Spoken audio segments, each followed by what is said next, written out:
मुरादाबाद सदरुल्लाह फाजिल की वजह से मशहूर है। मुरादाबाद में सैयद किफायत अली काफी जैसे मुरादाबाद जिगर मुरादाबादी की वजह से फेमस है। लेकिन इन लफंगों ने मुरादाबाद की तहजीब को बर्बाद कर दिया। कहीं कहीं तो कहने लगे अच्छा आप उसी मुरादाबाद के हो जिस मुरादाबाद के लड़के गाली देते हैं। मेरे मुस्तफ़ा करीम सल्लल्लाहु अलैहि वसल्लम के प्यारे दीवानों, अगर इन हालात में भी हम संजीदा नहीं हुए, अगर हमने खुद को नहीं बदला, तो फिर हमारी आने वाली नस्लों का मुस्तकबिल बर्बाद हो जाएगा। अगर चाहते हो कि हमारी आने वाली नस्लें महफूज हो जाएं, अगर चाहते हो कि हमारी न्यू जनरेशन महफूज हो जाएं, आज हमें और आपको इंसाफ की भीख मांगना पड़ती है।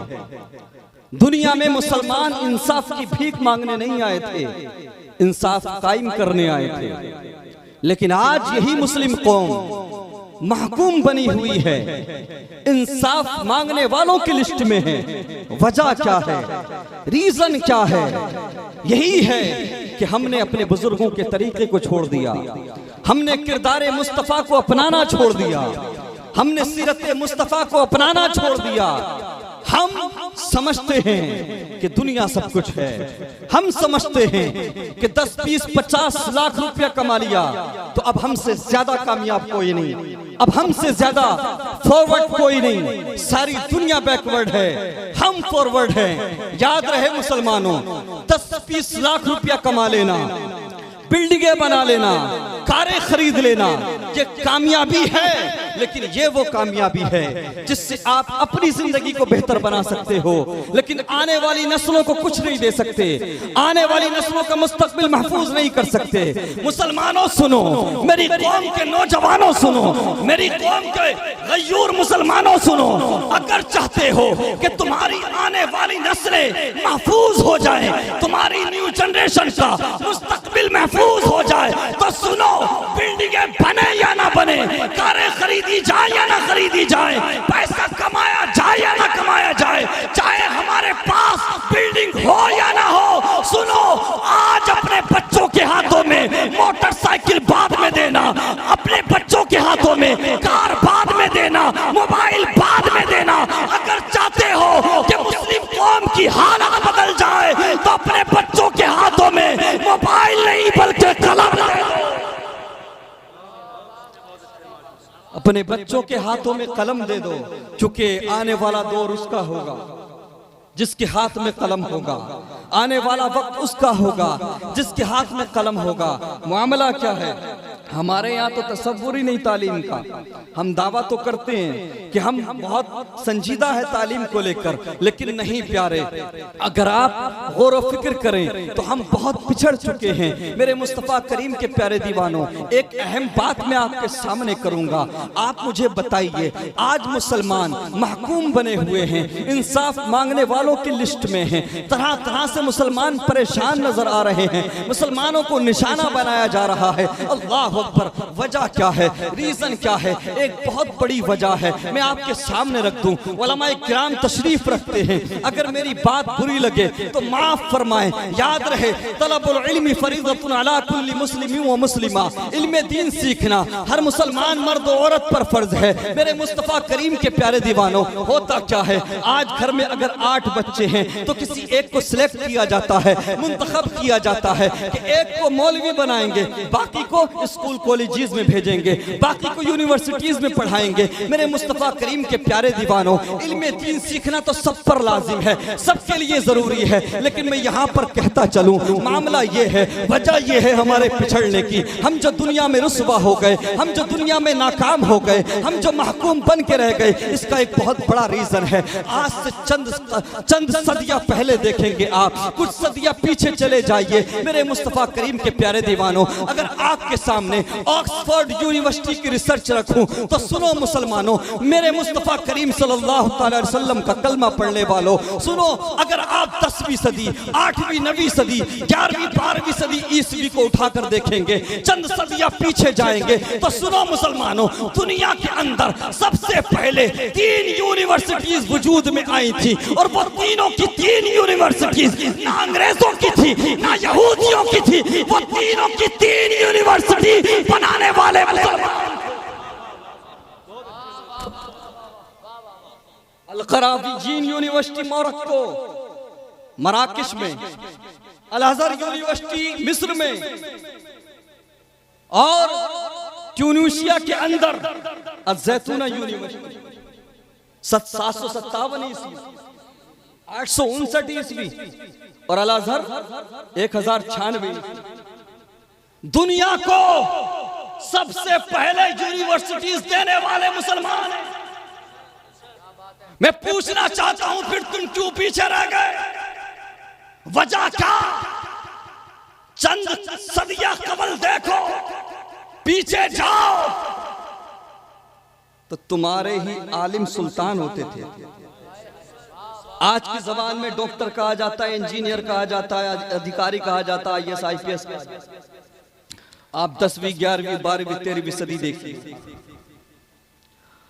आलिम ही इंजीनियर होते थे, आलिम ही डॉक्टर होते थे, आलिम ही हकीम होते थे, आलिम ही सुल्तान होते थे। आज ऐसा क्यों नहीं? आज हम क्यों पिछड़ गए? दुनिया को नई इजाद देने वाले मुसलमान, दुनिया को पहली यूनिवर्सिटीज देने वाले मुसलमान। ऑक्सफोर्ड यूनिवर्सिटी 1100 ईस्वी में बनी, उससे पहले 3 यूनिवर्सिटीज मुसलमान बना चुके थे। फिर मैं पूछता हूं वजह क्या, रीजन क्या?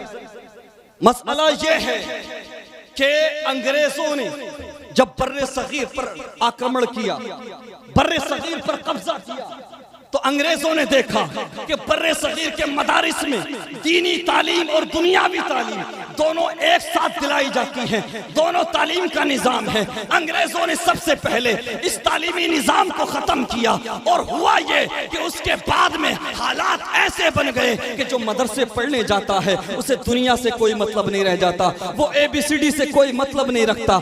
स्टेशन पर जाकर अगर उसे रिजर्वेशन का फॉर्म भी भरना होगा तो इधर उधर देखेगा। ऐसे ही जो मदरसा चला गया उसे दुनिया से कोई मतलब नहीं रह गया, और जो कॉलेज चला गया उसे दीन से कोई मतलब नहीं रह गया। ऐसा है कि नहीं? जो मदरसा गया उसे दुनिया से कोई मतलब नहीं, दुनियावी तालीम से कोई मतलब नहीं, और जो स्कूल चला गया उसे दीन की तालीम से कोई मतलब नहीं। यहां तक कि निकाह के मौके पर कलमा भी नहीं पढ़ा जाता। ये अंग्रेजों ने दीनी और दुनियावी तालीम को अलग कर दिया, इसको जुदा कर दिया।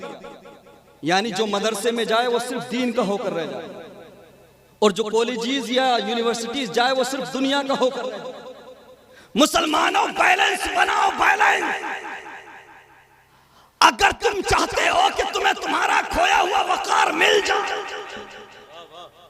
तुम्हें तुम्हारा खोया हुआ वकार हासिल हो जाए, तो सुनो, तुम्हारी तारीख है मुसलमानों। तुम्हारे ही आलिम इंजीनियर होते थे, तुम्हारे ही आलिम हकीम होते थे, तुम्हारे ही आलिम डॉक्टर होते थे, तुम्हारे ही आलिम साइंटिस्ट होते थे। कसम खुदा की, अगर आज भी तुम इरादा कर लो, तहैया कर लो, तो अपने बच्चों को मौलवी प्लस डॉक्टर बना सकते हो, मौलवी प्लस इंजीनियर बना सकते हो, मौलवी प्लस IAS बना सकते हो, मौलवी प्लस अधिकारी बना सकते हो। कसम खुदा की, आज भी अगर तुम चाहो तो इनकलाब आ सकता है, तुम्हें तुम्हारा खोया हुआ वकार मिल।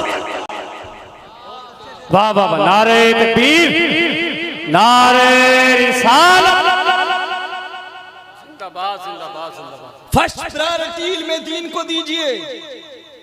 दीन का सीखना सब पर लाजिम, लेकिन सिर्फ उस तक महदूद ना रहिए। मौलवी बनाइए बच्चों को, आलिम बनाइए, उसके बाद में यूनिवर्सिटीज का रुख करा दीजिए, कॉलेजेस का रुख करा दीजिए। मेरे मुस्तफा सल्लल्लाहु अलैहि वसल्लम के प्यारे दीवानों, आज लोग साइंस पे इतराती है, टेक्नोलॉजी पे इतराती है। जरा पढ़ो इब्ने सीना को, पढ़ो इब्ने हिशाम को, पढ़ो इमाम गजाली को। ये वो लोग हैं कि जिनकी नई इजादात और जिनकी रिसर्च का फायदा सिर्फ मुसलमान नहीं बल्कि आज अंग्रेजों के बड़े साइंटिस्ट उठाते।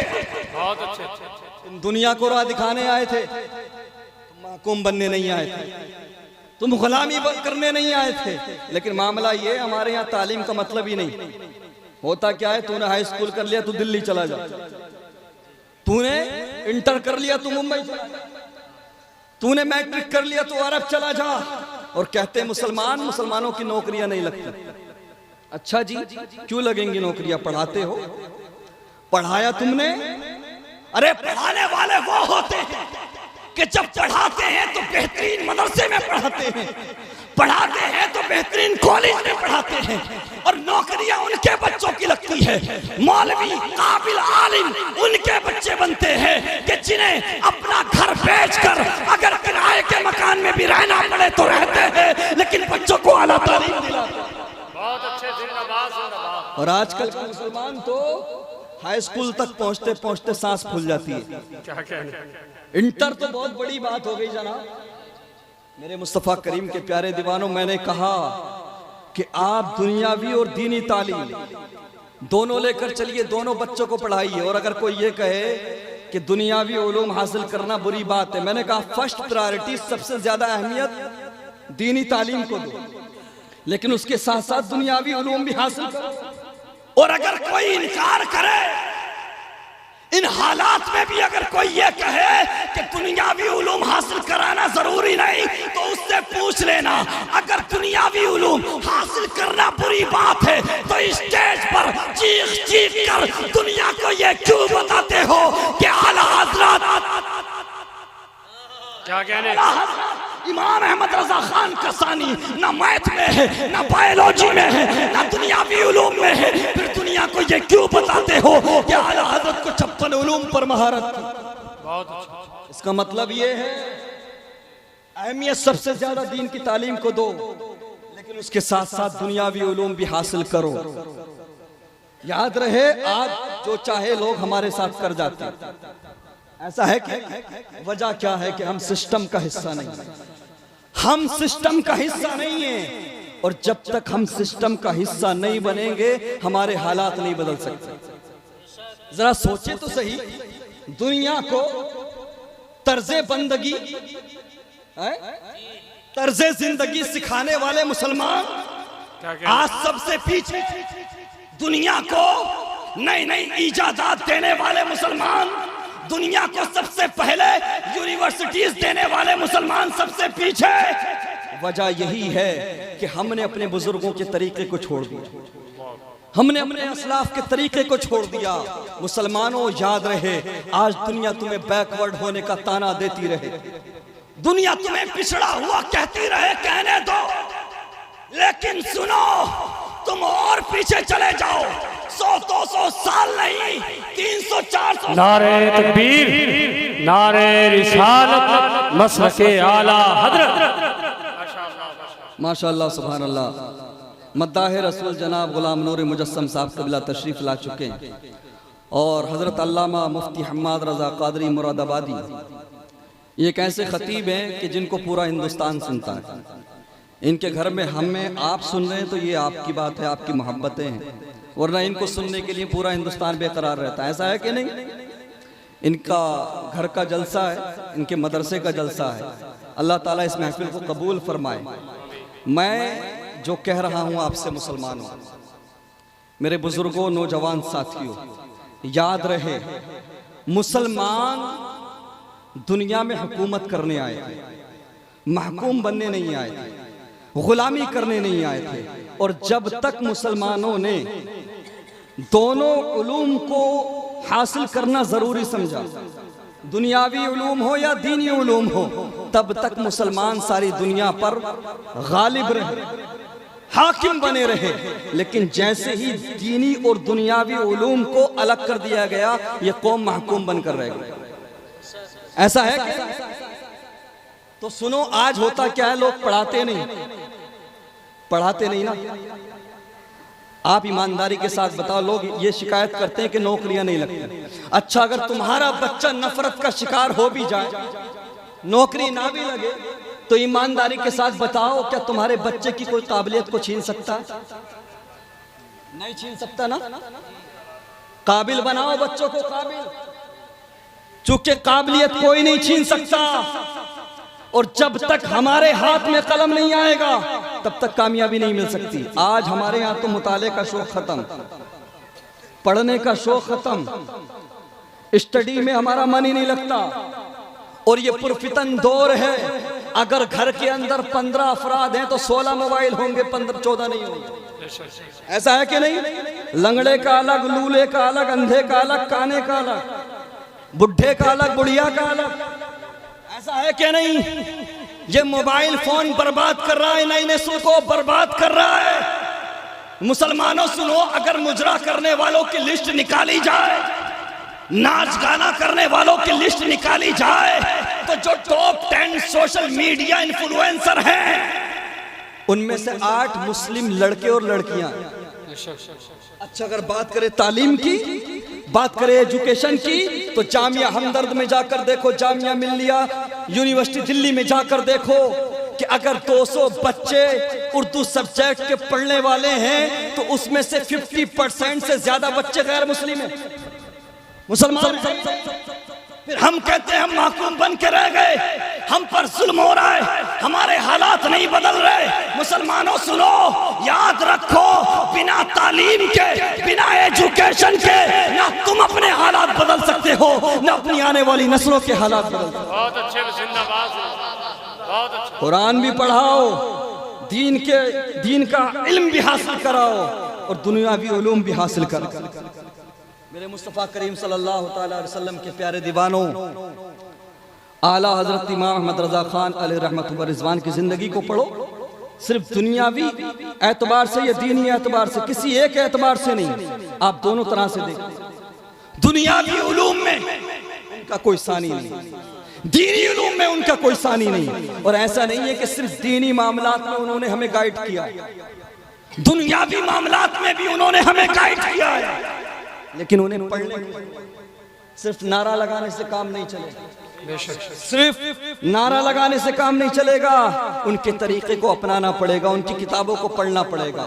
मेरे मुस्तफ़ा करीम सल्लल्लाहु अलैहि वसल्लम के प्यारे दीवानों, याद रहे ये वो दौर आ चुका है, ये दौर वो है हमारे सामने जो चल रहा है कि अब तक जो लोग थे बिना पढ़े लिखे उनका तो काम चल गया, ठीक है, उनका काम जैसे तैसे चल गया। लेकिन आने वाले दौर में काम नहीं चलने वाला, आने वाले वक्त में काम नहीं चलने वाला। तरीका ये होना चाहिए, ये तैयारी कर लो, ये इरादा कर लो कि अपने हर बच्चे को हम पहले दीन का इल्म सिखाएंगे, कुरान बेहतरीन पढ़ना सिखाएंगे, मौलवी भी बनाएंगे, उसके बाद में साथ ही साथ दुनियावी उलूम भी हासिल कराएंगे। इधर मौलवी बन रहा है, उधर हाई स्कूल भी कराइए, इंटर भी कराइए, उसके बाद जब मौलवी बन जाए तो एजुकेशन कराइए, ग्रेजुएशन कराइए, उसके बाद पीजी भी कराइए। याद रहे, आज भी ऐसे बहुत सारे मौलवी हैं जो मौलवी प्लस प्रोफेसर हैं, मौलवी प्लस IAS हैं, मौलवी प्लस डॉक्टर हैं, मौलवी प्लस इंजीनियर हैं। अगर सारे मुसलमान ये इरादा कर ले तो सुनो, इस बार UPSC की परीक्षा में 50 मुसलमान लड़के और लड़कियां कामयाब हुई हैं। अगर मुसलमान जाग जाए तो आने वाले सालों में 50 नहीं बल्कि सैकड़ों नजर आएंगे। लेकिन हमें इरादा करना होगा, तो इरादा करेंगे कि नहीं?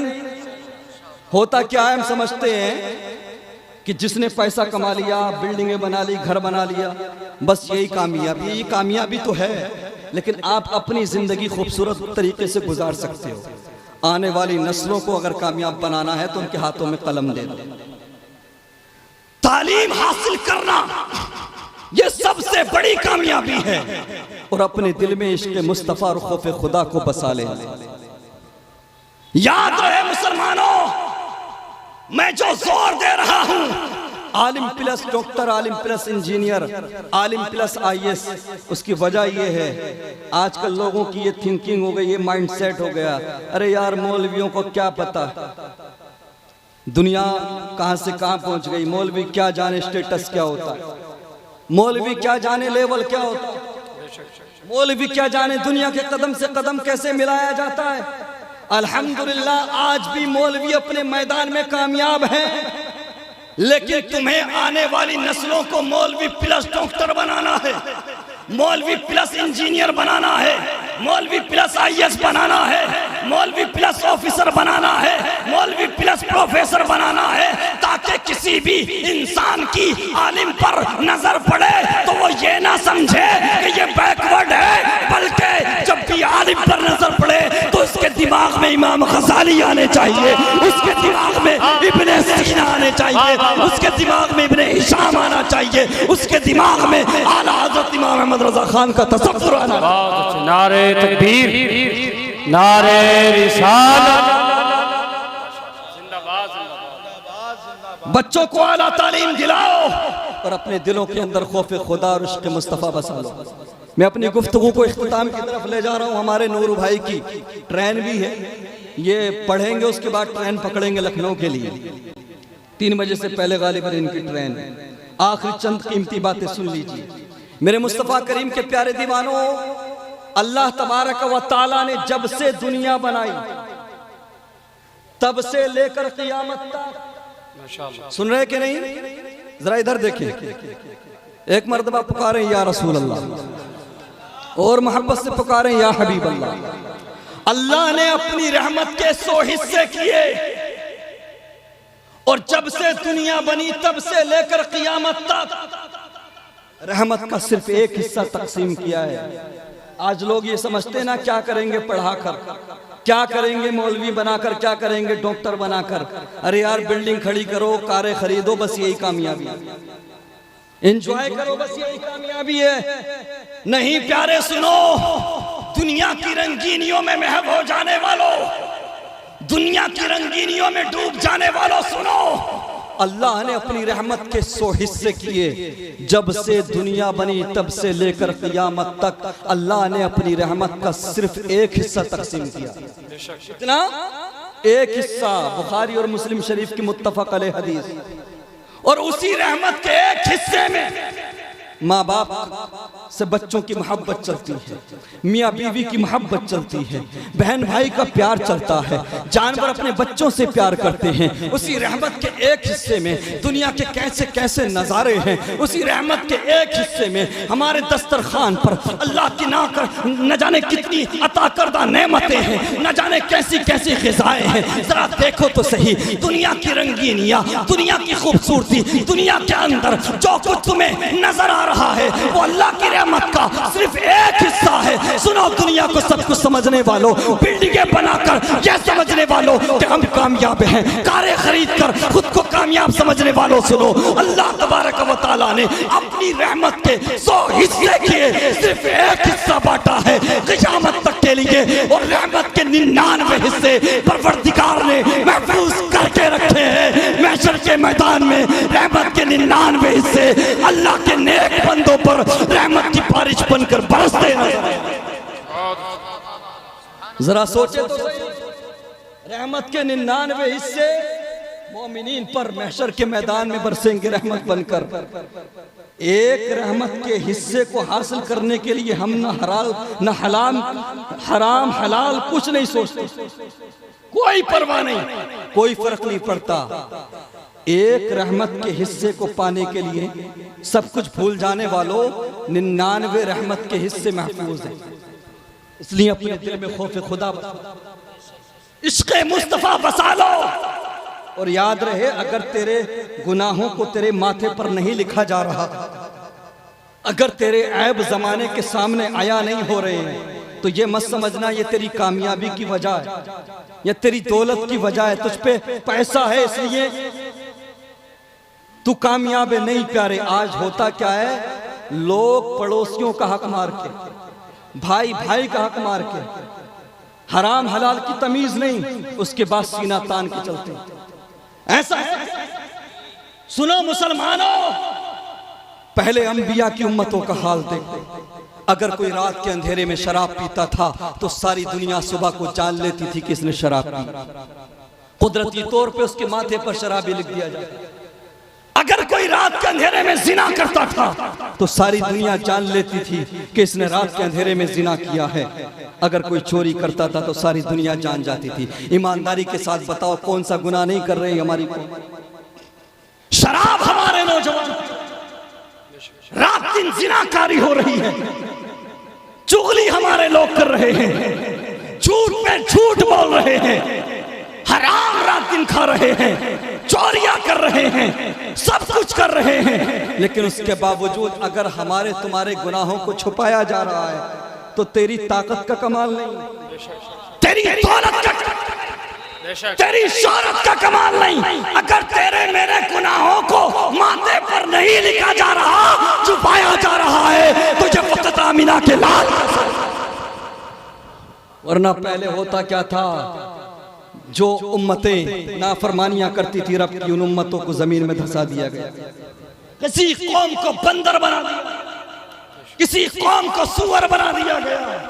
आज हालात ये हैं कि मुसलमान गुनाह करता है तो उस पर इतराता है, शान से लोगों के सामने बयान करता है, बीच चौराहे पर खड़ा होकर बात करता है गुनाह की, लोगों के सामने गुनाह का इजहार करता है, और लोग सीना ठोक के गुनाह कर रहे हैं, गलत काम कर रहे हैं। याद रखो, अगर हमारे तुम्हारे गुनाहों को छुपाया जा रहा है, या पहली उम्मतों की तरह हमें जमीन के अंदर धंसाया नहीं जा रहा, हम पर पत्थरों की बारिश नहीं हो रही है, या सुअर नहीं बनाया जा रहा है, बंदर नहीं बनाया जा रहा है, तो ये फकत मदीने वाले मुस्तफ़ा का सदका है। तो जिस तरह से आज मुस्तफ़ा करीम हमारे गुनाहों को छुपाए हुए हैं, हमारी खताओं को छुपाए हुए हैं, अगर चाहते हो कि मैदान महशर में आका करीम तुम्हें सीने से लगा ले, जन्नत का परवाना दिला दे, तो बरेली से नजरिया मिलता है। आज ले उनकी पनाह, आज मदद मांग उनसे, कल न मानेंगे क़यामत में अगर मांगे। नारे तकबीर, नारे रिसालत, मसलके आला हज़रत।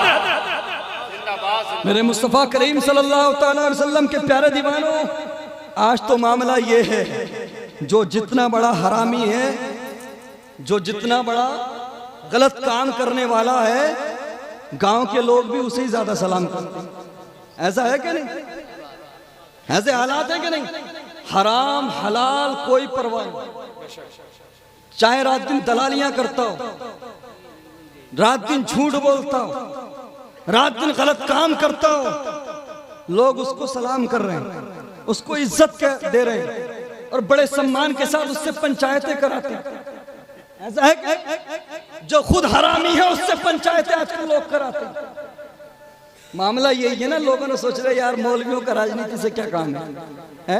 आलिमों का राजनीति से क्या काम है? मैं बेवकूफो गधो, जब तक आलिम राजनीति में रहे पूरी दुनिया में हुकूमत रही। बहुत अच्छे, बताओ कौन सा ऐसा सुल्तान है जो बादशाह हो और मुसलमानों का सुल्तान हो, किसी खित्ते का नहीं। वो सुल्तान और आलिम ना हो, बादशाह हो और मुस्तफा करीम के किरदार को अपनाने वाला ना हो। जब तक सियासत और मजहब जुदा नहीं हुए, जब तक राजनीति और दीन जुदा नहीं हुए, तब तक हम दुनिया पर काबिज थे। और जब से ये वाला फार्मूला निकाला गया ना कि मौलवियों का काम है अल्लाह अल्लाह करना, आलिमों का काम है दीन की बात करना, राजनीति करना हमारा काम, यही वजह है हमारी बर्बादी की। ये कितने नेता इस इलाके में, कितने एमपी एमएलए हैं मुझे बताओ, क्या इनमें से किसी एक ने भी तुम्हारे या किसी इलाके में कोई कॉलेज या यूनिवर्सिटी बनवाई? बताओ मुझे, क्या काम रह गया विधायक जी का, नेताओं का, सांसद जी का काम क्या है? शादियों में जाके बस फोटो खिंचवा लो। ऐसा है कि नहीं? फलाने की बेटी की शादी है, चलो साहब गए, दूल्हा के साथ में 2-4 फोटो खिंचवा लिए और फेसबुक पे डाल दिया कि आप फला साहब की बेटी की शादी में। इन नेताओं को बिठाओ, इनसे पूछो मुसलमान कौम पीछे हो चुकी है। और आज शिकवा किया जाता है मौलवियों से, आलिमों से। आलिमों से शिकवा करते हैं कि हम जो परेशान हैं, पीछे हैं, क्या करें, क्या होगा, आलिम इसके जिम्मेदार हैं। आप बताइए ये क्या है भाई? वोट दे रहे हो नेताओं को, वोट दे रहे हो नेताओं को, नाश्ता करा रहे हो नेताओं को, मीटिंगें कर रहे हो नेताओं की, और पीछे होने का दुखड़ा आलिमों से, जिन्हें तुमने नुमाइंदा बनाकर असेंबली या पार्लियामेंट में भेजा। उनका काम फोटो खिंचवाना नहीं था शादी में, उनका काम था कि वो इलाके में, हर इलाके में स्कूल बनवाएं, कॉलेजेस बनवाएं, यूनिवर्सिटीज बनवाएं। लेकिन हमारी कौम को क्या है, बस एक फोटो खिंचा लो, युवा नेता बन गए। बहुत अच्छे। ये जो नौजवान है, ये नौजवान पढ़ने लिखने से इन्हें कोई मतलब नहीं, पढ़ने लिखने से इनका कोई लेना देना नहीं, बस नेताजी के साथ में एक फोटो आ जाए फिर फेसबुक पे डालेंगे युवा नेता। ऐसा है, अरे शर्म करो, हया करो, कहीं के नेता बेता नहीं हो तुम। कोई पूछने वाला नहीं है तुम्हारी, कोई सुनने वाला नहीं है तुम्हारी। ये युवा नेता मत बनो, कलम पकड़ो कलम।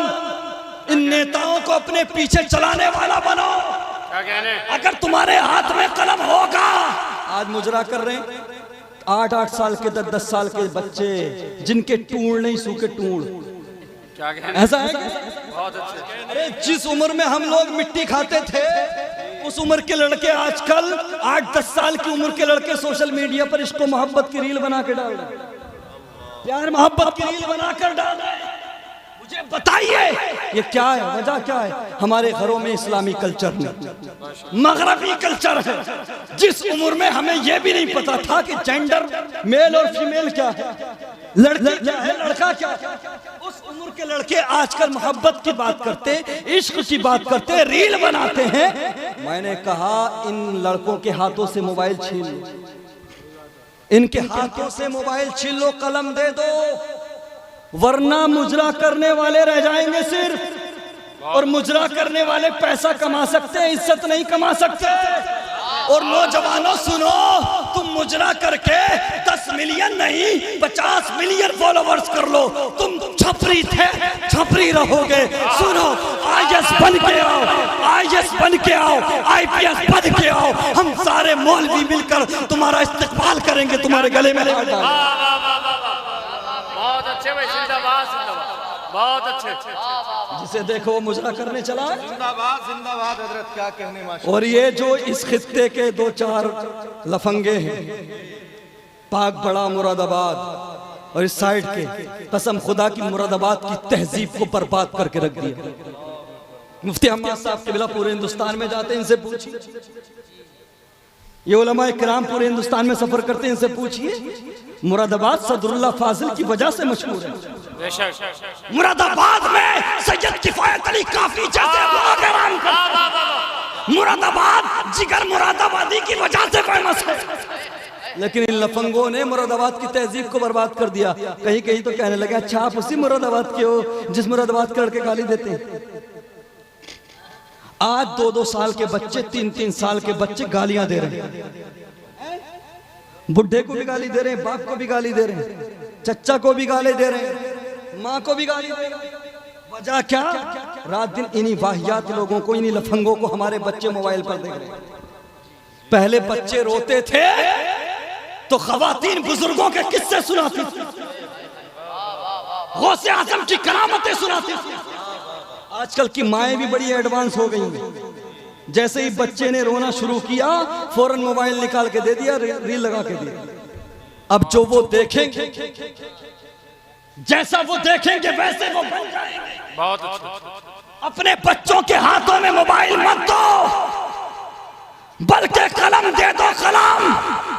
और बच्चों को मोबाइल दिखाकर बड़ा मत करो, कुरान सुनाकर बड़ा करो, कुरान पढ़ाकर बड़ा करो।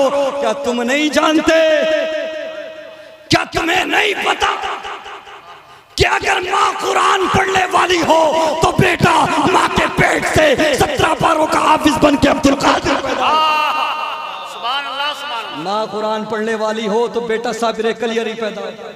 बहुत अच्छा। माँ कुरान पढ़ने वाली हो तो बेटा ताजुश शरिया पैदा होता है। माँ कुरान पढ़ने वाली हो तो बेटा गरीब नवाज पैदा होता है। तो मैं जो आखिरी बात आपके गोश गुजार कर दूं, बहुत सारे लोग हैं, अब मुफ्ती हम्माद साहब क़िबला का जलसा हो और लोगों की कमी हो, ऐसा तो हो ही नहीं सकता। ऐसा है कि नहीं? बहुत सारे हमारे जिम्मेदार और उलमा तशरीफ रखते हैं, सबको सुनना है। और हमारे नूर भाई के कलाम सुनने हैं, ये बड़ा अच्छा पढ़ते हैं। जितने खूबसूरत हैं ये उतने ही खूबसूरत कलाम भी पढ़ते हैं माशाअल्लाह। और मुफ्ती उस्मान मंजरी साहब को तो आप कई साल से सुन रहे हैं, ऐसा है कि नहीं? आखिरी चंद बातें सुन लो। मैं जो कह रहा था, ये जो बच्चे हैं, छोटे छोटे बच्चे जो गाली देकर बात कर रहे हैं, ऐसा है कि नहीं? पहले हम देखते थे कि जवान भी बुजुर्गों के सामने अपने मुंह को नहीं खोलते थे, बदतमीज नहीं बोलते।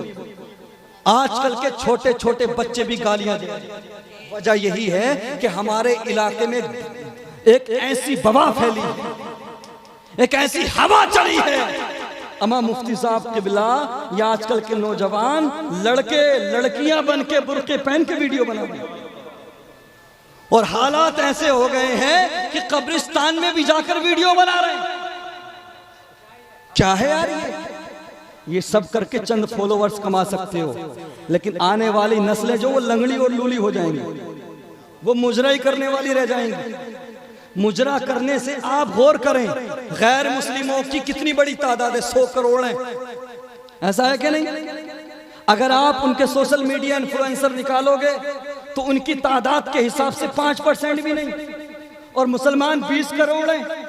अगर सोशल मीडिया इन्फ्लुएंसर की लिस्ट निकालोगे मुजरा करने वालों की तो 90% मुसलमान हैं। दूसरे लोग आज पढ़ाई पे ध्यान दे रहे हैं, पढ़ाई पे, और हमारे नौजवान मुजरा करने पे फोकस कर रहे हैं, नाच गाने पे फोकस कर रहे हैं, रील बनाने पे फोकस कर रहे हैं। नहीं प्यारे, हमने कहा हम सब आपका इस्तेकबाल करेंगे, हम सब आपको इज्जत देंगे, हम सब आपके हार डालेंगे।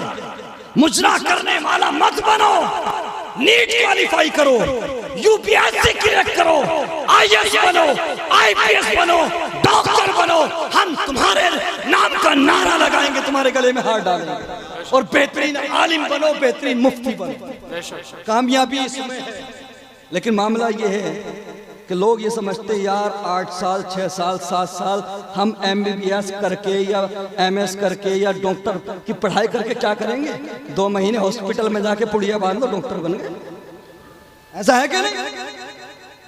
इतनी बेइज्जती किसी टाइटल की नहीं हुई जितनी बेइज्जती डॉक्टर की हो रही है। मुरादाबाद में गए, 2-3 महीने वो पुड़िया बांधी, पुड़िया बांध के गांव में आकर डॉक्टर बन गए। ये फर्जी डॉक्टर मत बनो। ये जो तुमसे पुड़िया बनवा रहे हैं मुरादाबाद में, ये MBBS MD और MS किए हुए, कोई BOMS किए हुए है, कोई किसी तरह की डिग्री लिए हुए। पुड़िया बांधने से भी काम नहीं चलेगा, डिग्री हासिल करो। आलिम बनाओ तो बेहतरीन आलिम बनाओ, मौलवी बनाओ तो बेहतरीन इदारे में पढ़ाओ, बेहतरीन तरीके से इल्म दीन हासिल कराओ, और अगर दुनियावी उलूम हासिल कराओ तो उसके लिए भी बेहतरीन कॉलेजेस और यूनिवर्सिटीज का इंतखाब करो। मेरे मुस्तफा करीम के प्यारे दीवानों, ये दरसगाह हामिदी एक कदीम दरसगाह है, एक पुरानी दरसगाह है। यहाँ से न जाने कितने हीरे निकले हैं। और अगर किसी और की बात ना की जाए, अगर मुफ्ती हम्माद रजा मुरादाबादी साहब की बात कर ली जाए, माशाअल्लाह इनको तराशने में, संवारने में इनके वालिद मुहतरम की मोहब्बतें भी हैं, मेहनतें भी शामिल हैं, और इस दरसगाह का भी कमाल है। तो मेरा कहने का मकसद यही है, दीनी उलूम और दुनियावी उलूम दोनों हासिल कराओ, अपने बच्चों को बैलेंस बनाओ, तो इंशाअल्लाह जिस तरह से पहले हम दुनिया पे गालिब थे, फिर से इंशाअल्लाह हम ही गालिब होंगे। हमें किरदार मुस्तफ़ा को अपनाने की जरूरत है। लोग अगर तुम्हें बैकवर्ड होने का ताना देते हैं, पिछड़ा होने का ताना देते हैं, तो आखिरी बात अपने दिल की तख्ती पर लिख लो, 100-200 साल नहीं, 1000 साल नहीं, बल्कि और पीछे चले जाओ, इतने पीछे चले जाओ, 1400 साल पीछे जाकर मुस्तफा के किरदार को अपना लो, दुनिया तेरे पीछे हो। सुभान अल्लाह, सुभान अल्लाह। व आखिरु दावाना अल्हम्दुलिल्लाहि रब्बिल आलमीन व मा अलैना इल्लल बलाग। अस्सलामु अलैकुम व रहमतुल्लाहि व बरकातहू।